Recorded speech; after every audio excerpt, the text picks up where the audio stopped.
Hello guys, Koyeros here, and this is Fushimi Inari Shrine ng Kyoto, Japan, o mas kilala as Shinto Shrine. Shinto is from Shintoism if hindi ako nagkakamali, at isa ito sa mga religious belief ng mga Japanese.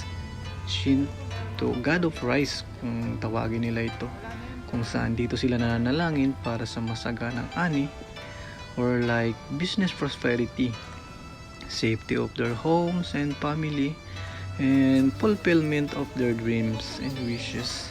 Yung mga ganun guys.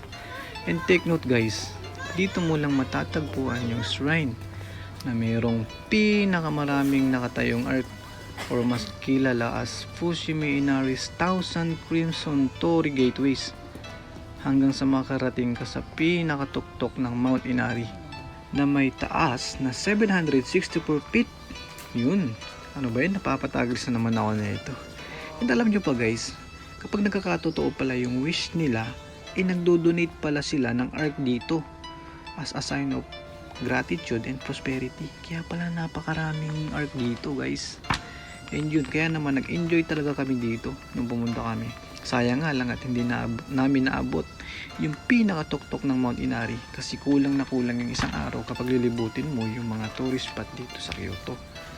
Kaya pitik-pitik lang at videos, yun, ganun-ganun lang guys.